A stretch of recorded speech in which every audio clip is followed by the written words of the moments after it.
Hello, Rhode Island Comic Con. How are you all doing tonight? Oh, I know at this point you've been around the floor out there, you've talked to a few people. I know you can do better than that. How are you doing tonight? That's what I want to hear. Yes, you warm my heart by doing that. My name is Tim Estiloz. I am your moderator this evening.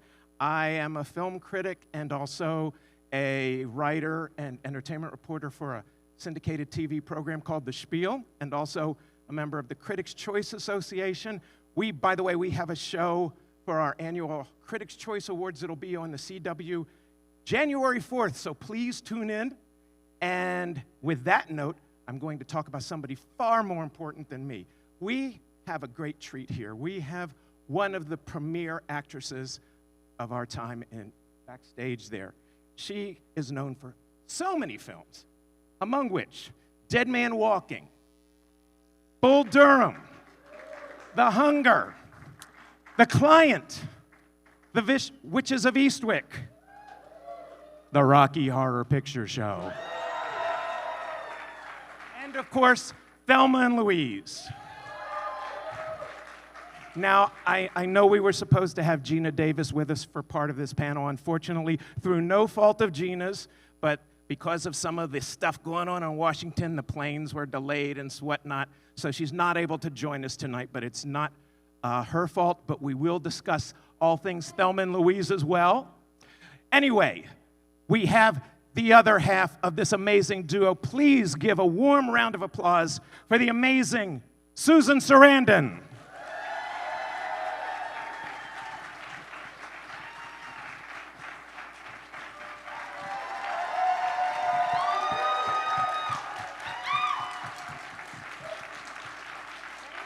Thanks. If you're in the back, come over closer if there's seats. Don't be shy so we can get your vibes better. Thank you so much for joining us here. I'm very happy to be here. Yes, we to have an Oscar winner on this stage with us here at Rhode Island Comic Con. We get a lot of celebrities, but this is a true treat. I'm an Oscar one-time winner and four-time loser. No. Four-time nominee, and maybe, you know, the judging that year was a little off. I'll look at it that way tonight. Let's start off talking a little bit about Thelma and Louise, because when that film was made and the effect that it had with so many people, over the years that Thelma and Louise, the name, has become kind of a brand in that, if you have a couple of women who feel very empowered, they'll say, we are Thelma and Louise. It's become something that, women have pride in and so forth. Since the film was made, there's been, we've had the Me Too movement, we've had, some harassment issues in the workplace, we have discussions about, what makes a woman even in this era. All these years later, what does that film and the impact that it continues to have mean to you? Well, first of all, when we made the film, we had no idea that we were doing anything but making basically a cowboy movie with trucks and women instead of cowboys and horses. And I was just so happy to be able to work with a woman, because usually in films, if there are two women, one's older, one's younger, and they just hate each other just because, there's no reason, but that's just the way they set things up. So the fact that we could do a film, I love that you're knitting during this. Are you making a scarf or what? A shawl. It's very nice colors. One of my sons is an avid knitter. I have a lot of hats that don't fit. He's not here right now, but he did go to school in this town. Anyway, this is what happens when you sit in the front. Anyway, we, just started out to have a good time. By the time the movie came out, there was, I don't know, some of you people are old enough to remember that there was a big backlash against the film, actually.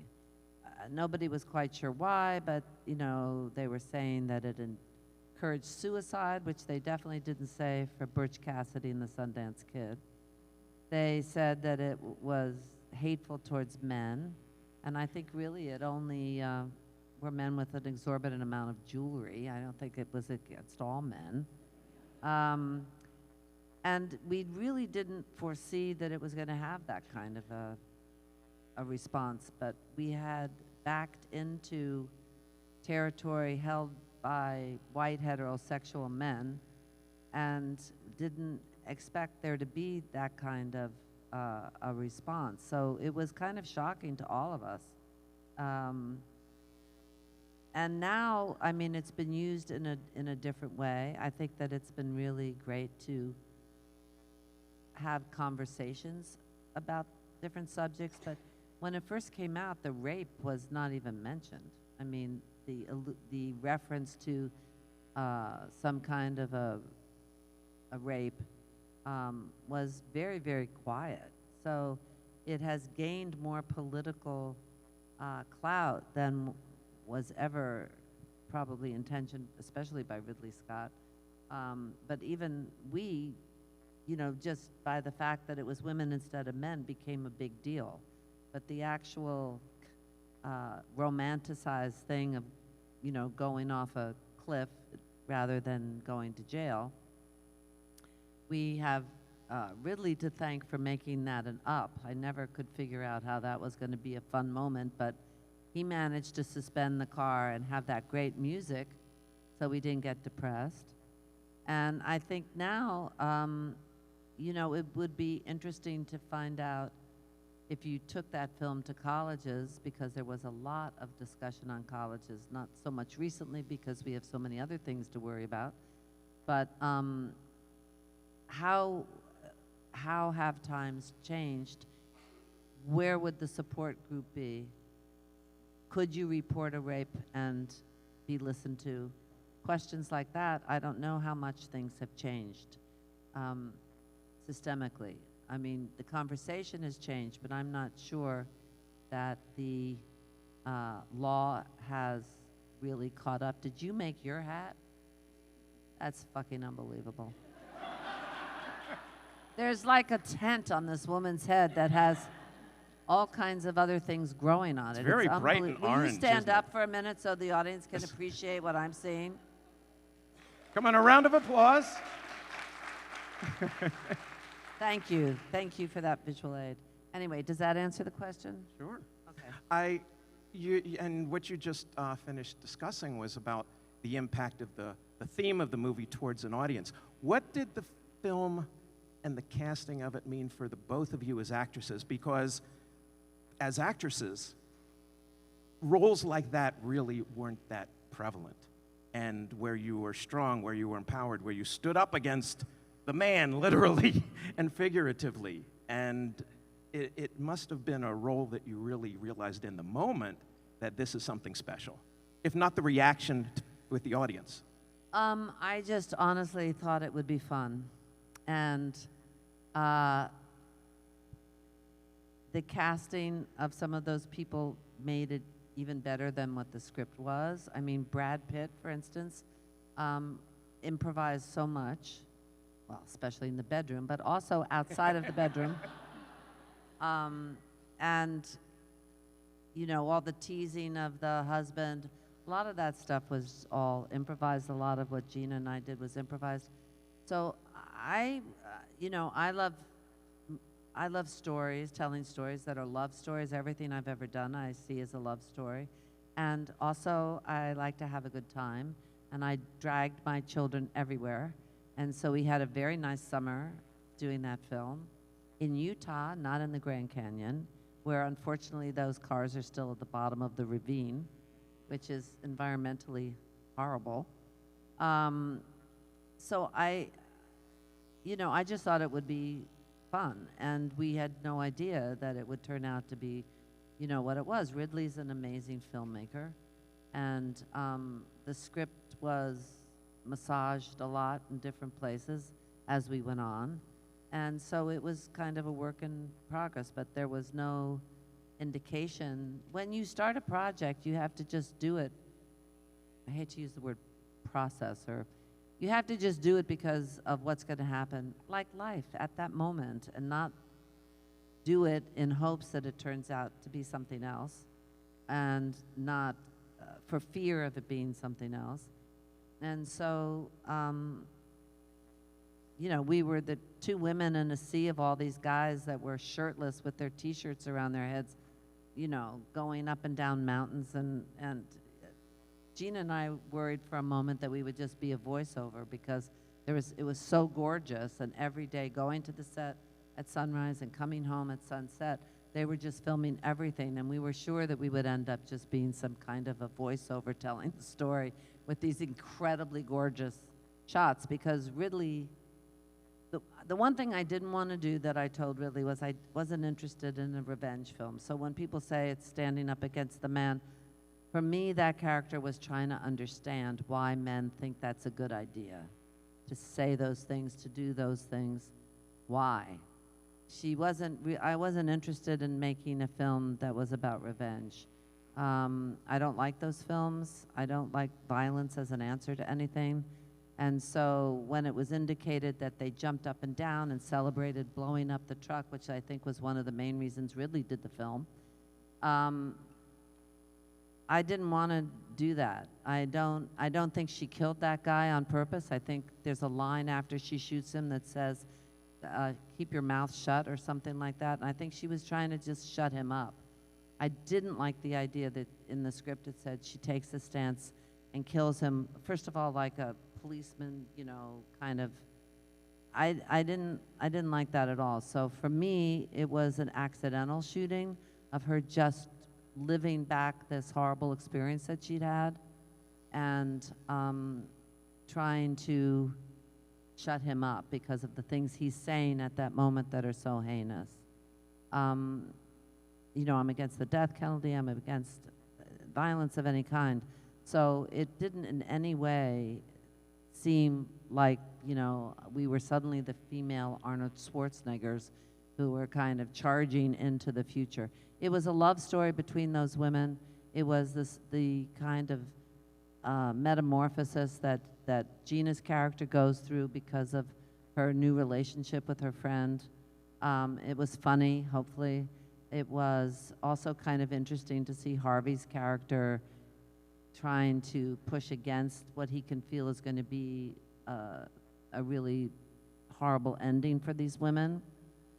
And it's a romantic story because it's that same thing like Butch Cassidy, where rather than be contained, rather than go to prison, rather than have all that.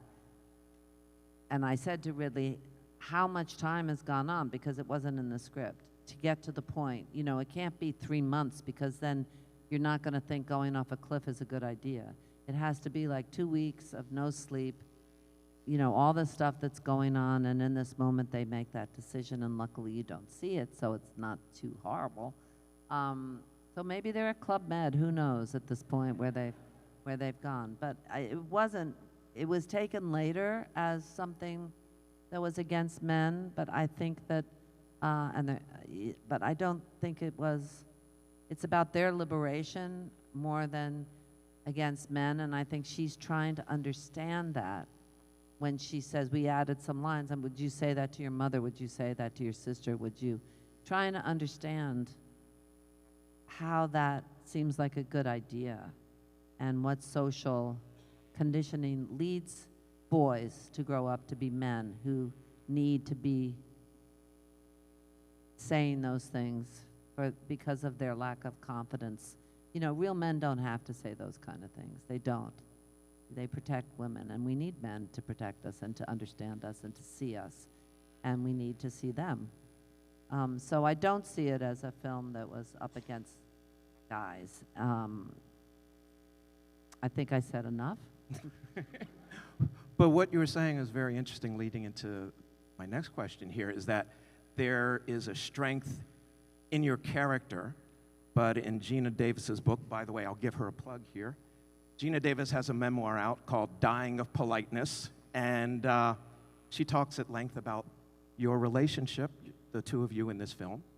And you've mentioned a moment ago about pushing back against what something Ridley Scott wanted to do. And there's one of the themes in Gina's book is about how she felt that she was very too polite, too nice, too shy.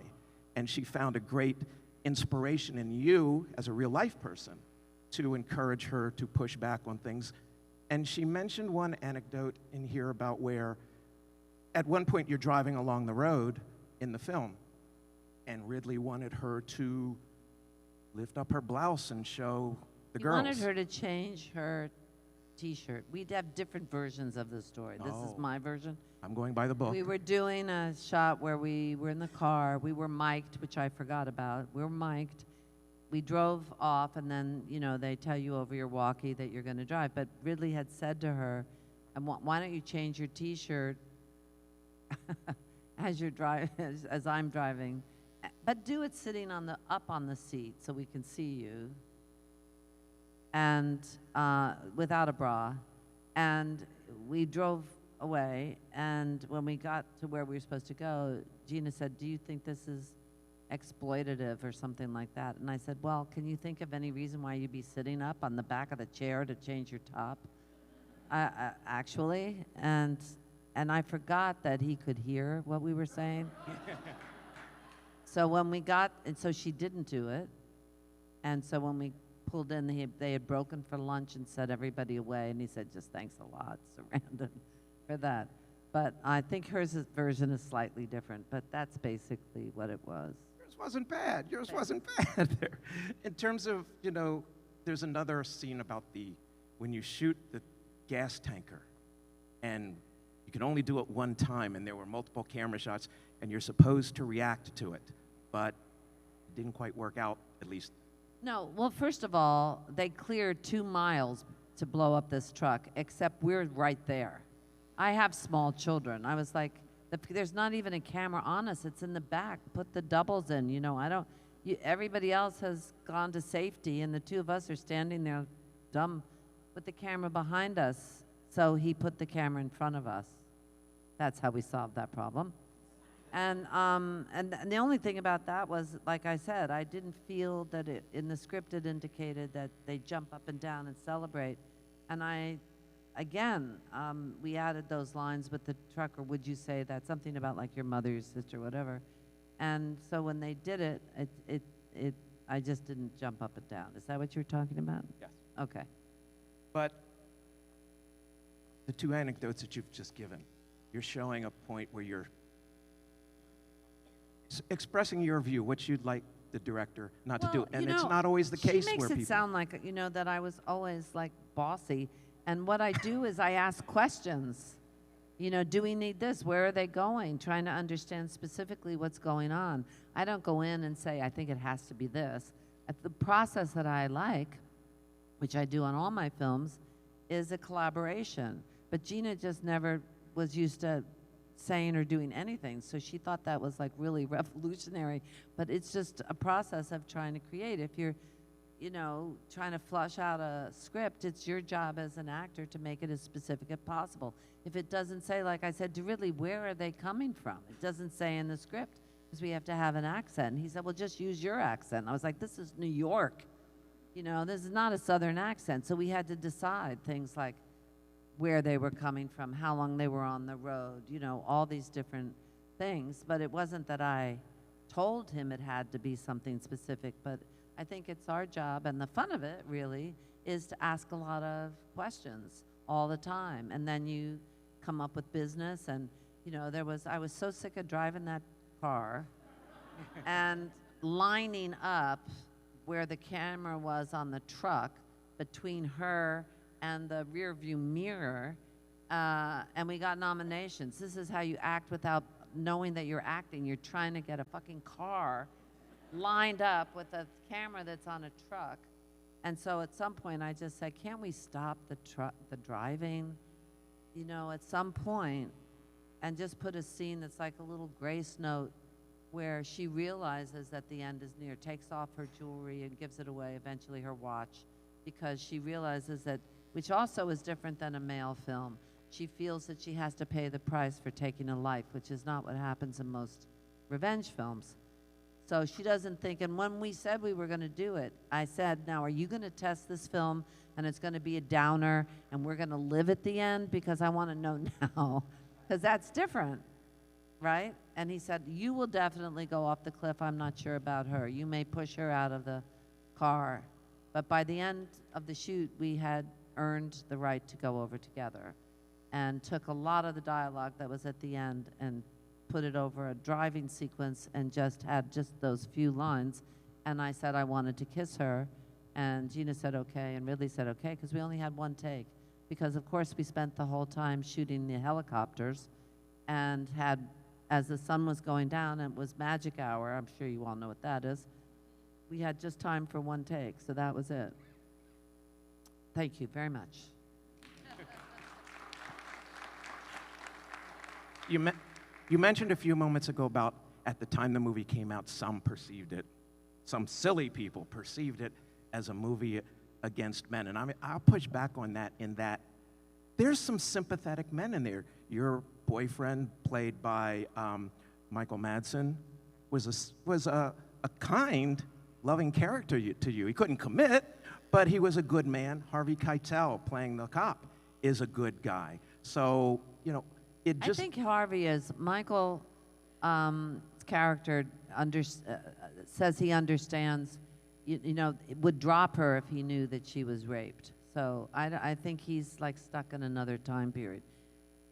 Harvey, I think, tries. I mean, Chris O'Donnell, who actually had been married to Gina, as a little fun fact, I think is a good guy, but he's just a jerk. I mean, I think he's just a jerk, you know, but I don't think he's a bad person. And she never disciplined him, so it's also her fault. But no, I think that was not the movie that was it was not the men in the movie that were the problem. It was the fact that these women had the audacity to have violence as a means of protection, and that pissed off a lot of critics and a lot of people because it wasn't that common to see that on the screen. And I think the fact that it was kind of funny at times too, that screwed up the idea of what genre it was. Because if it's a revenge film and if these women are bitches and they're so kick-ass mean, then they shouldn't be so vulnerable and funny. So, you know, I think it just confused people. When people are confused, they can get nasty. So some people got very nasty, which we didn't expect either. I mean, a lot of it we didn't expect. Ridley certainly didn't expect it. We didn't expect it for the reaction and for the longevity of that film. And like you say, I had one of my kids was pretty young, and we were on a road trip. I like to go trips with my kids individually. Now they're grown, it's even better. But we went to the Grand Canyon and walked in on some kind of weekend that was a Thelma Louise weekend with all these women with their friends in the gift shop. And we didn't make any money from that either, by the way. That public appearance in the middle of the Thelma Louise Grand Canyon weekend. They must have loved that. Yeah, they sure did. But I mean, I love that it's become a language between women and their besties to take trips, and you know, as long as they don't do that line dance and drink too much, then everything's cool. But I love that. You know, I've seen all kinds of animals named Thelma Louise, and you know, I think that's really cool. But I wish I could say that we made it as a feminist thing, but by the fact that there were two women, it became feminist. It wasn't intended as a feminist thing.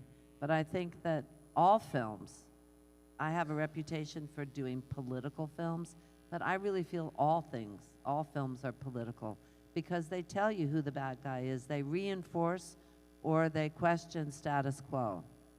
So, you know, you have to be careful as an actor, I think, of what stories you're telling out there because you have the opportunity, like the Nutty Professor. You root for the great girl to be with the fat guy. That's like enormously shifting the narrative to give you the opportunity to be uncomfortable in that guy's shoes and to see somebody as your hero that isn't the really good-looking svelte guy that's so cool. That's enormously political. So I think that just it ended up being more political than we imagined it would, just by the fact that it was two women in parts that had never, hadn't really been done before. And there was a lot of talk of how this would lead to many, many more of these films, which it did not lead to. But what did happen, without any credit to us, was that you had the emergence of a lot of really smart female comedians who wrote a lot of really great movies for women that were really funny. The Tina Feys and, you know, that whole Melissa McCarthy. And I think that was the next wave of really breakthrough movies for women that made a lot of money, because that's how they judge success, of course, in Hollywood, is if it's commercially successful. So Thelma Louise was commercially successful, but also after that came these other films. But there were not a lot of buddy female films. You know, it's not easy to get a film made, especially these days, too. By the way, this is a fan event, so on either side of these aisles here, we want you to line up so that you can ask questions of our This is my esteemed favorite guest part. here. Here we go. Right over there. Susan, thank you so much for showing up. You are an icon. That's what I want on my grave, by the way. And thank you for showing up. No, she showed up. That's it. That's it. You are an icon. Thank you again. And in this crazy world, thank you for being a voice of reason. Nothing to say on that today. My question is, we're talking all about Thelma Louise, and if Gina Davis was here, she'd probably say the same. But two other iconic movies you've done, Kevin Costner praised you in Bull Durham, and Barry Boswick said he never worked with anyone nicer and as professional on the Rocky Horror Picture Show. If you had a chance... That from a guy who signs his underpants. I know. So, tells you a lot. That's important.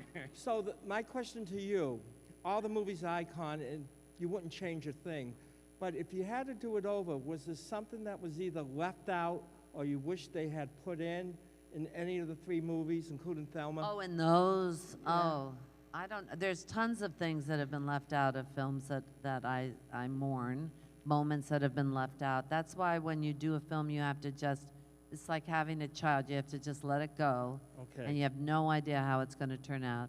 And the studio usually markets it wrong. And so the few that actually get seen, I mean, there's so many little jewels, films that the studio just didn't believe in or whatever, that never really got a chance to be seen, that I'm sad about. The people sometimes find later and say, oh my God, why didn't we see that one? And the list is too long to go through. Yeah. But that's why that's why doing theater is interesting, because you actually have responsibility for what the audience and your relationship with the audience. Whereas film, you have to learn to let it go, because you know, you get in a film that's a comedy and the editor has no sense of humor. That's happened. And- You know, seriously, or they shoot everything like a car chase, and Right. they're just too afraid that the audience is too stupid to get it if it just settles down and there's a scene of people connecting. They just don't trust it. They just like bang, you know, they have formulas for doing these things. And probably pretty soon it'll all be AI edited anyway. Thank you again, and again, thank you for being the voice of reason in this crazy world. Thank you. Thank you. And we have a question right over here. Yes. Well, actually, I don't have a question. I just want to tell you that what you expressed about how you worked in the movie, what you questioned, what you contributed, and how you saw the story and what you wanted to bring across. I have seen the movie many times. It's one of my all-time favorite movies. And I can reassure you that what you wanted to come across is how I see the movie and how I read what's happening. Hey, thank you. So thank you so much. I want to thank you for your contribution to That's so cool. this Thanks movie so in much. Hollywood and the world. Thank you. Thank you. Okay, do we have someone over here? They're discussing things. Well, how about in the meantime, I'll ask you this real quick. You ready? Okay, go for it. First, ditto to what these guys just said beforehand. And so out of all your monumental, iconic movies, what is one movie you would just love to go back and just live again, and why? I don't think I've ever been asked that question. Thank you. Boom! I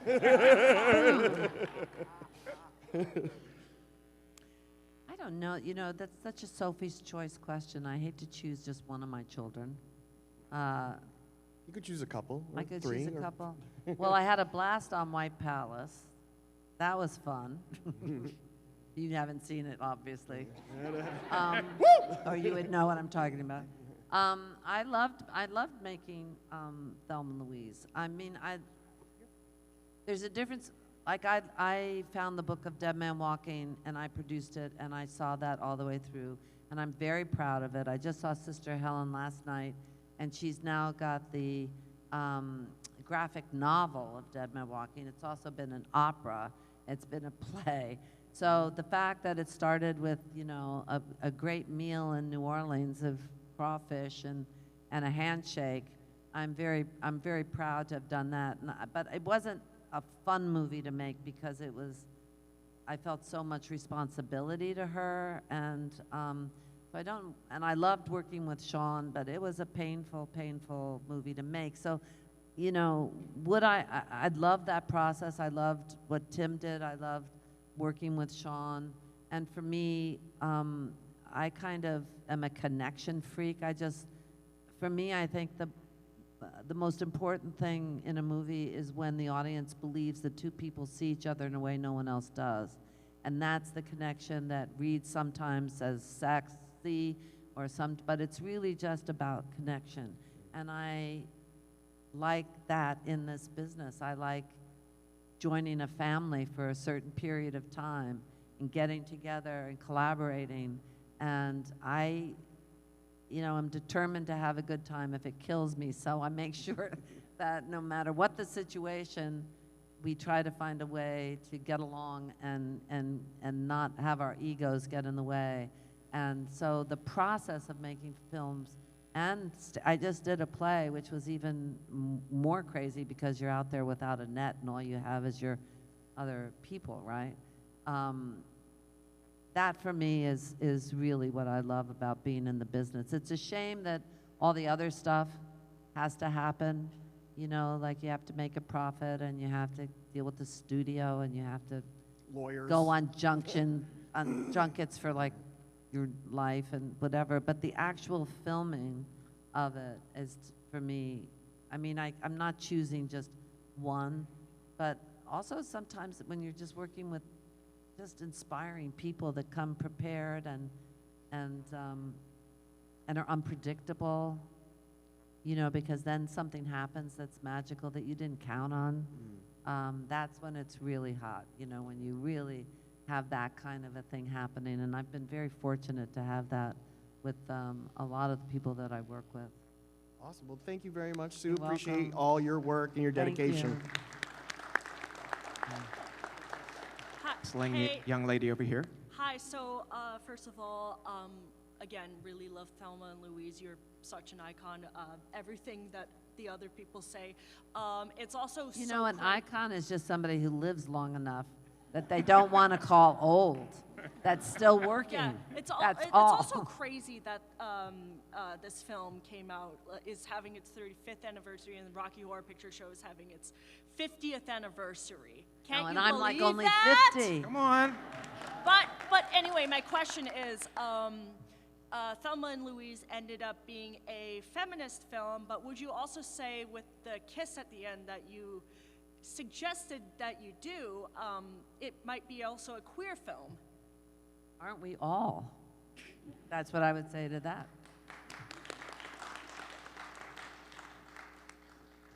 Question over here. Oh, jeez. I beg your pardon.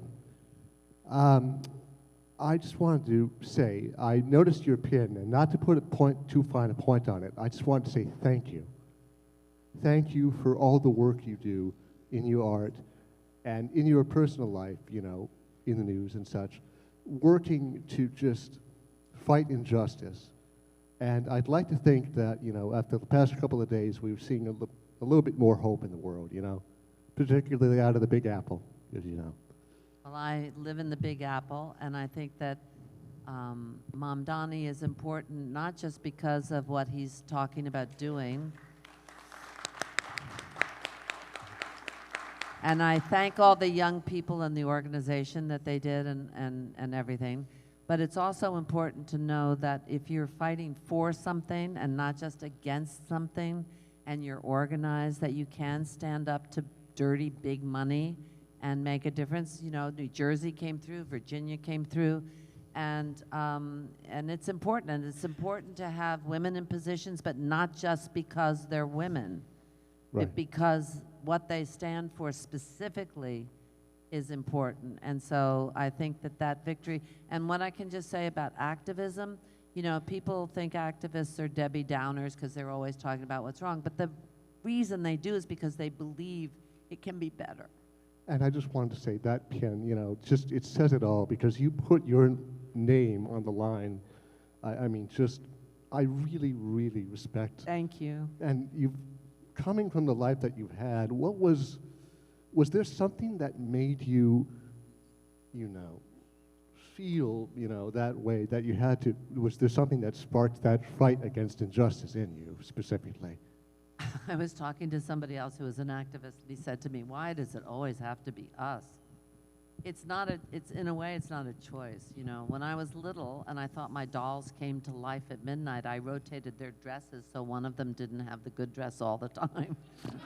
So, you know, I was in trouble from the very beginning. But I thank you for that question, because I think everybody gets to have a moment in their life where they make a choice of what they stand for. And I'm grateful to my agency fired me. My agents of 11 years fired me. All my projects went. And I'm grateful for the opportunity to actually live what I believe in. So I'm grateful to that agency and to those women that did fire me for asking for a ceasefire in Gaza. Right over here. But I think that everybody has that opportunity in their life in smaller ways too, to stand up for somebody or to declare your moral bottom line. And being authentic is what we're trying to find in our lives. And sometimes it's really a big when you have a platform, and sometimes it's just little small things. And that's what we're all trying to do, right? Is just to be authentically who we are and kind. Two big ones.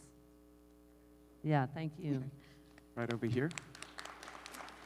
Thank you so much for those kind words. I'm such a big fan, as most of us here are. As spooky season is ending, one of my favorite things to do during the Halloween season is Rocky Horror and all of the things that come with that. What's your experience? Have you seen any of the crazy, you know, shadow casts and like all the props and everything that happens with that? Of course, I've been to many, starting way back when Molly Ringwald was 11 and I took her with Nureyev to see it in New York. And also Natalie Portman when we were working together in LA, and the shadow cast there, their mother and father had met during a shadow cast. But I would just like to say, and please take this with all my love, you gotta get more disciplined in the audience. You can't hear the fucking movie. Oh, yes. 100%. It's gotten completely out of control. Yes. It's like sitting in a Tourette's convention.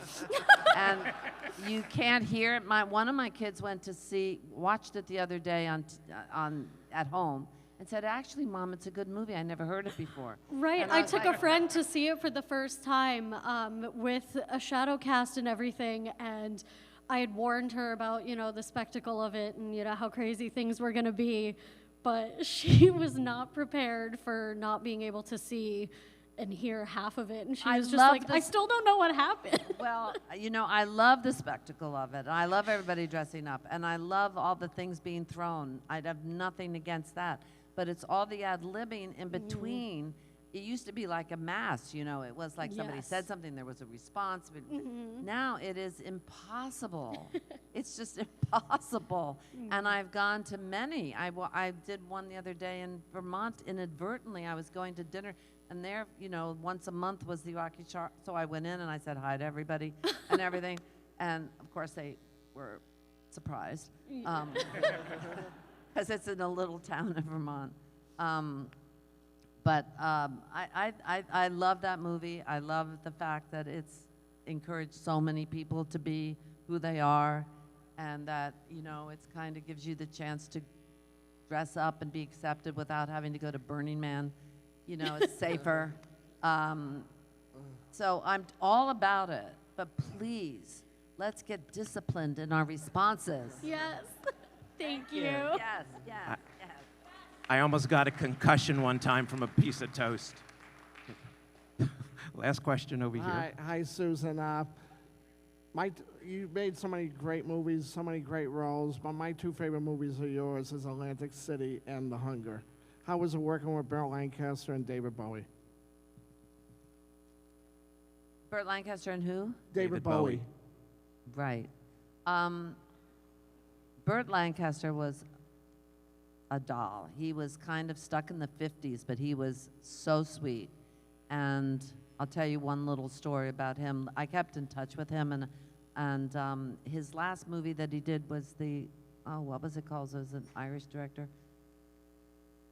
Whatever it was called, I don't remember. He goes, when he dies, he goes out in a Viking funeral. What is that called? Something. It was filmed in Ireland, right? Sorry, what? It was filmed in Ireland, wasn't it? Oh, I don't know where it was filmed. Do you know what it was called? I forget, Anyway, but yeah. what is it called? Local Hero. Maybe, yeah. Thank you very much. You get a bonus for that. So I called him and I said, hi, you know, Bert, this is Susan, and I just saw your movie, and you're so incredible, and it was really moving, and I was so happy to see it, yada, yada, yada, yada. And he said, thanks, Susan. You know, nobody ever tells me that anymore. And I said, well, you were so great. This was right before he died, and I hung up, and then my phone rang, and he said, I was so surprised that I forgot to ask you how you are. What a mensch, huh? Yeah. Bowie was amazing. Everything that you'd hope that he would be. Genius and fun, and yeah, I can't talk too much more about our personal relationship, but it was fine. Good. That'll be in the memoir. Thank you, Susan. Thank you. That might be in his memoir.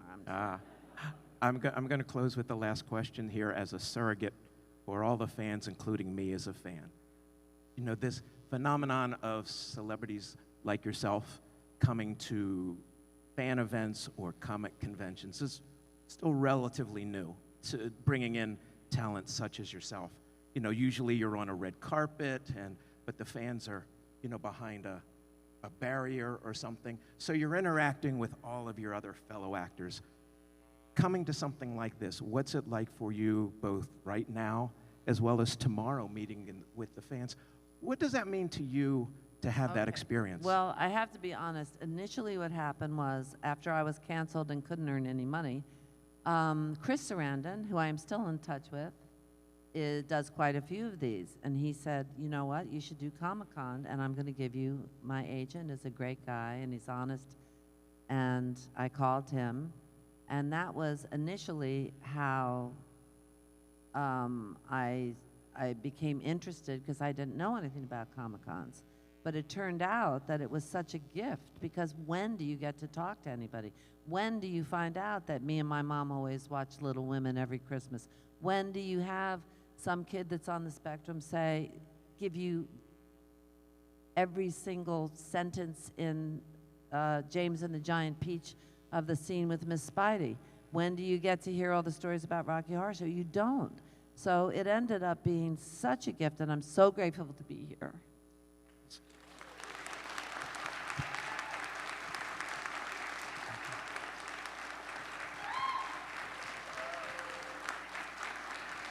It has been a pleasure and honor for me. Give it up for Oscar winner, Thank you. icon, Susan Sarandon.